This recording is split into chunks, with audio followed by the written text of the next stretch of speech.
Welcome back to the Teachers AI Cafe. So I'm doing, again, two versions of this. I'm going to record this. It's going to go up on YouTube as well as for my podcast. Now, today we're solving a problem that really annoys me. It's the inability to find a website that does exactly what I want to do. Now, there's been a significant change in the last update for ChatGPT, and they've added a new feature which will completely change that. And I'm happy to say that I'm going to run through with you today. So what I'm talking about is when you want to have a website to actually complete a task and you can't find that perfect website, because what happens when you get out on their website, it's missing some content. You got to send them more than one, has stuff on there or content on there that you don't really want your students to address at this time. So it takes a bit more managing. Now imagine you can build your own website. ChatGPT allows us to do that. Before I get started, this is also only available for the paid version at the moment. And the second point is we don't know how many websites we can actually build that they'll host, and I'll go through that in a minute. But let's get into it and see what it does. So this is really easy to access. It's a matter of going to any sort of chat, opening it up, and you type in the @ symbol and type in sites. And when you do that, if you're at home, you'll see the @ and sites. You can use the capital S. And below that, and this is you see sites, build and deploy websites. So you select that and it becomes active. Now, before I go too much further, I'm actually using this on the desktop app. Now, the desktop app has changed and does a lot more than what the web version does now. Whereas previously the desktop app was quite limited. With the changes OpenAI have been doing it, you're better off using the desktop app for everything. Now, what sort of website can we build? Basically anything you want. And we're going to go through a couple of really simple examples to start with. And we're going to go at sites, and I'm just going to type in create website, and I'll pick a history one because I know that content. Website on the Munich Putsch, because I've been doing that at the moment, the Putsch, and it's an outcome. So I'm not going to put a lot of detail in there. I'm going to let AI go away and do it, and I'll talk about different ways that you can actually do this as well. So I've typed in there. It says at sites, create a website on the Munich Putsch and its outcome. And it's now processing and going away to do that. So I'm going to stop it here. I'll let you know how long it actually takes to build the site. It is fairly quick, but at the same time, we don't want to continue. Okay, it's actually come back with a message before, I think. It wants us to continue in work. So now we've got chat now, and we've got work within the app. So I'm going to go to continue with work, and it will transfer the information over there. It's now come back with a summary of what it's actually going to do within work, and I'll read this out for people at home. Bear with me if you're watching on YouTube because you can see it. Create an interactive education website on the Munich Putsch from 8th to 9th of November 2023. Its outcome, target Year 10 secondary history students. Now, where's it getting that information from? AI, like Claude, is very smart. It remembers what you've been working on. In this case, I've been working a lot of Year 10 resources, so it's by default, grab that background information. You can correct it when you actually do that. With a clear, accessible language, historically accurate content, include background causes, key people such as Hitler, Ludendorff, Gustav, and so Bavarian authorities chronologically work through the Beer Hall Putsch, confrontation, the failure, Hitler's arrest and his trial, imprisonment, the writing of Mein Kampf, the political consequences for the Nazi Party, and so on. And it goes all the way through. Add an interactive timeline, key person cards, a cause and consequence activity, primary source analysis prompts, and 10 questions checked for understanding with immediate feedback. Using visual engaging Weimar Germany style, but keep readability suitable for classroom use. Include a short teacher section with suggested discussions and a learning goal. Now, well, I said, it's pulled out a lot of the different elements which I normally put within my paper-based resources, and it's incorporated in there. So I'm going to just cut it here for a minute, and we'll pop back as soon as it's done. We're back. So that took 8 minutes and 30 seconds to do. What it's done is actually, for people listening on their podcast, it's just giving me a little summary. Your interactive Year 10 Munich Putsch website is available. It gives me a link there. I can open it. It gives me a summary of what's actually been put on there. It also says under there, the Munich Putsch 923, and I got a share button here. So it's important when we come in and share. When we first do it, it actually says only I have access to it. So if I click on the link to actually open it up, it will then require me to log in with my ChatGPT details. So it's secured away there. But obviously, we want our students to access it. there. So I'm going to change it to anyone on the internet. I'm still the owner. And I can click on visit and it'll actually go open up the website there. Now, when we actually look at the website, the styling, it's okay. I mean, I changed it a lot. It's pretty much the sequential going through there. It's missing a lot of in-depth details. Normally when I do, I'd create a task sheet. The students are going to obviously copy certain information off there. So it's really summarized the information down for me, and you can change that. So it's got Munich, it's got the timetable there. It's got initials of the important people involved. It's got Putsch. It's got some details of the trial, very briefly. And we're talking maybe 15 words of information. And I think obviously I'd want more depth to that. There's a quiz down here. You can pick it and it will give you some questions whether you're right or wrong. So things like police should stop the march and attempted coups, or the march reaches Berlin and so on. There's a question of evidence. So there's a couple of embedded questions in there. The students would then need complete in their book. And there's 10 multiple choice questions and so on. So it's pretty basic going through there. But obviously the point of AI is we can actually change and alter these for that.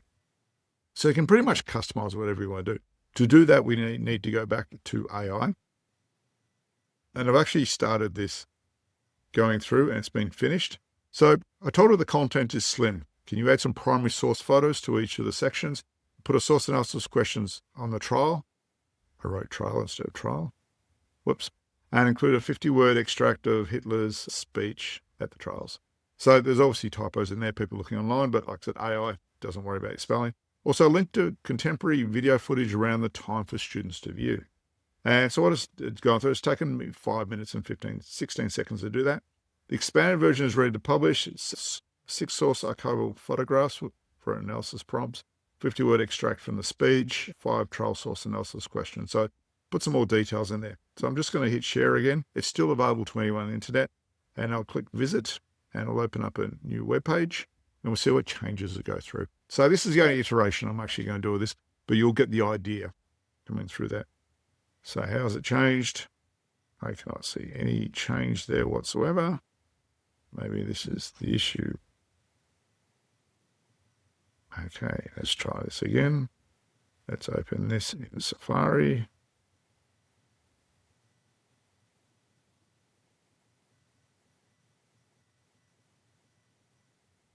There's actually no change whatsoever to the website. Okay.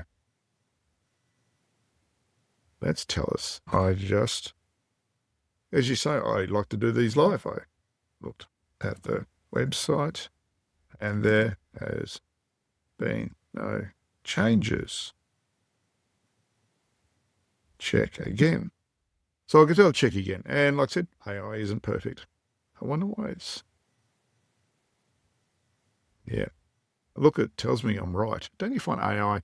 I saw a really funny meme the other day saying, yeah, oh, you're right. They were telling you to do ridiculous things and then saying someone terrible happened. And they said, oh, you're right. We shouldn't have done that. Anyway, you're right. The public site shows the previous version. I had prepared the update, but stopped before replacing the public version. I'm publishing the saved revision now, and we'll check the live address. So it's going through. And why it's waiting to do that, because like I said, AI sometimes get confused in what it's supposed to do.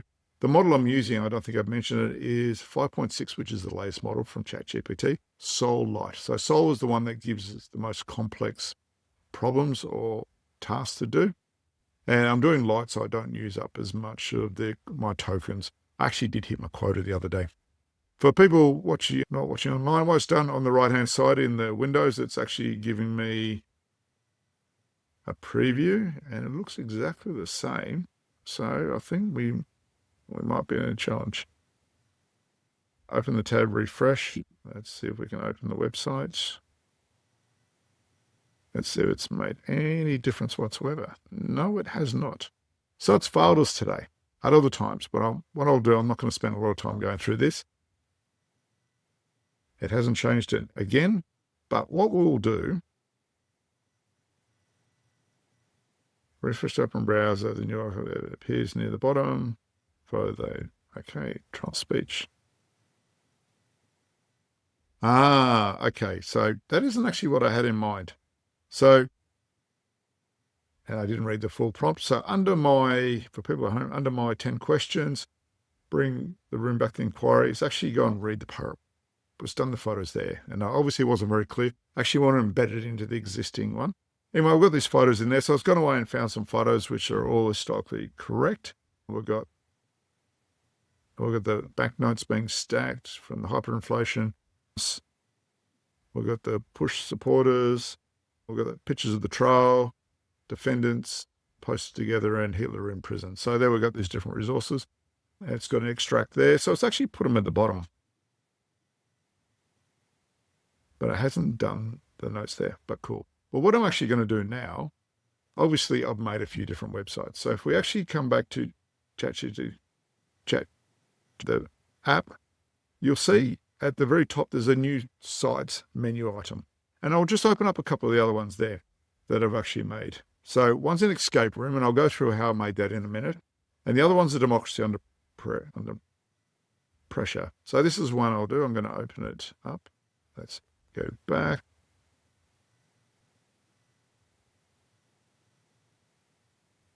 So we're going to visit the website now.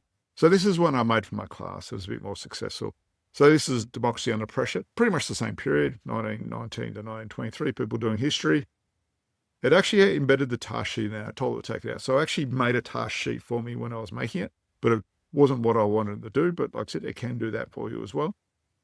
Gave me the vocab list, and then gave me a bit of a quiz there so the students understand keywords in the vocab.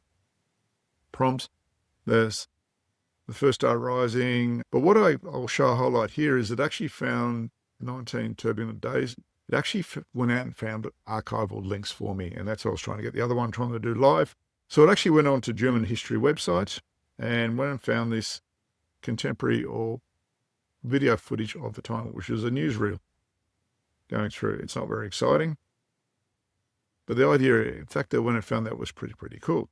Through the cat bush, and then obviously the rural. I spent a lot of time on this, and then if we go down the bottom, we've got another archival footage in here somewhere as well. So the cool thing is the students could then go through and actually watch some of the footage that was primarily sourced. Here we go, surviving cat bush footage. So I click on that. It's the same website. Went through, and so the students, without me having to share it with the whole class, could hop on and actually look at this footage. It's pretty dark and grainy, obviously from the original. But the idea it could go find that, I thought it was actually pretty cool coming out of that. So that's one thing you can do for you. This site's much better. It took me about 2 or 3 iterations to get to the site that I wanted. I was a bit more specific on that one. So if we come back here, and the next one I did was actually make an escape room. Now, the way I did the escape room is I had an existing document. So this is my escape room. It's a paper-based version I normally do in class. Got my teacher's notes, got the answer key, and I've got the items they go through. I've got to cut it out, or they've all got to go cut it out. So it actually takes fairly time-consuming, both either me prepping and getting it ready, then making the different stations for that. Obviously, you can cut one and then laminate and reuse them year to year, and hopefully things don't disappear. Have my different stations in there. So what I did is I actually dropped that into chat and asked in our sites and asked it to make me an interactive escape room using that content. So I took existing resources, so I knew exactly what it was going to actually build, and then dropped it in there. So what we've got here is the escape room for the collapse of democracy. Make sure I get the right one.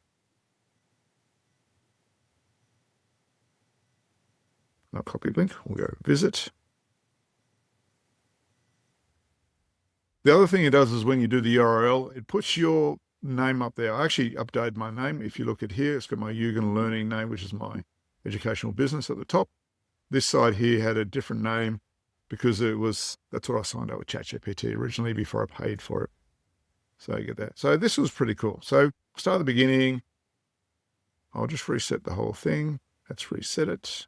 So it comes up, democracy's collapsed. Can you work out how to do that? So we can begin the investigation. It's got my 6 different basic points there. And the idea is it then becomes interactive. So I've got drop-down menus, sort in the order and so on. So I'll just do the first one. So this is treated as Versailles war guilt, and it gives them a whole lot of different options. They get blamed for the war. Reparations payments, fragile territorial losses, new borders, lost land and colonies, and military restrictions was army limits on troops. So the idea of doing this, and I've got this code 1919. The kids can't cheat because if they put a different 9 in there, there's like 2 limits 9s in there, they'll get it wrong. So the idea is they put 1919 in there. For people at home, it's a whole lot of drop-down menus, different questions, check code, and they pass it. So the idea is they can work through this, and this is I've designed as a revision activity for my students in history. Worked very well. Only one of my students could finish it. I also asked her to put hints in there for the stronger ones.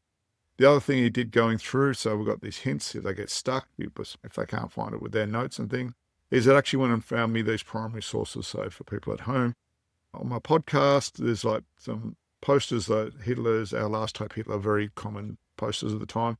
And they've got to identify basically who the audience is. Tick that gives them the code. So what we see these two different models is it's quite versatile. You can customize it to whatever you want. I could build this, put it on my content management system or learning management system, and the students can then just link it in and run with it straight away, which is really, really easy. As you see from this side here, I've been playing with the different ones. Most of these are actually demo sites. I've been presenting it to different staff, showing what you can do. For example, there's this physics one. I don't teach history, don't do physics. So I did that live demonstration last week because we had teachers from lots of different areas. And they said, yeah, this is for year 7 gravity. You did a pretty good job with quizzes in there. So I said, and that took about, 10 minutes to make when I was doing the presentation, just running in the background while I was doing that. So hopefully you find this useful. There's really no templates and things. You really just got to go and experiment with them. Once you build them, you can edit and change them or do different settings as well when you go into it. You can get analytics out of it. So for doing Munich Putsch, which I just made, there's no analytics. Let's go back actually. So let's go expect democracy. We've got share. You can obviously share it with different people. Edit it, analytics and settings. So if we go into analytics, it actually shows us, if you ever looked at YouTube analytics or anything like that, it shows usage. So I've had 20 unique visitors. There was 20 students in my class that day, 40 page views, because obviously I've probably used it since then. Unique visitors, page views, it gives me a bit of data. So the idea, if you're sharing this a lot or maybe make it available online, you get lots of different data from that. Just 7 and 30 days. So I think nothing in the last 7 days. Last 30 days, because it was back in August 9th, I actually made this website. Under settings, we can use the URL. You can change that. You can host them while they're hosted in ChatGPT. You can actually host them permanently if you have your own website, if you want to put it there. You got to use things like CNAME and other things. If you've got a web developer, or if you're confident in doing that, you can do it yourself. Or you can just say, ask ChatGPT, how do I do this? And it can give you instructions to do that. Change the name, domain, custom domain if you want to add one, which I mentioned that, and sharing details. So I think this is a big update, and I think it's very, very useful. I've seen lots of Claude, people doing intro HTML pages as well. The thing that's a little bit different than this one is it hosts it for you. So I've designed some standalone HTML files, built them in Claude for existing resources. I repurposed them so they'd be online. And that works really well, but it's a downloaded HTML file, so you may have issues around that, or allowing someone to download HTML file onto their student computer or a lab computer, depending on permissions and how much lockdown. Whereas this, you can just send them to a particular website. It's nice and safe there, going there. So I hope you found this really, really useful. For people listening to the podcast, essentially you can go look at the YouTube. I'll link it in the show notes down below, and you can watch or skim through what we're talking about. So until then, keep up the good work. Anyone who wants to come on and talk about their AI experiences, now's the chance to do it. Drop me an email, drop me a message. Some people have messaged me through LinkedIn as well. So definitely, however way you can contact me or where you can find me, but there's always an email in the show notes you can get to me. Okay, till then, keep up the good work and look after yourself.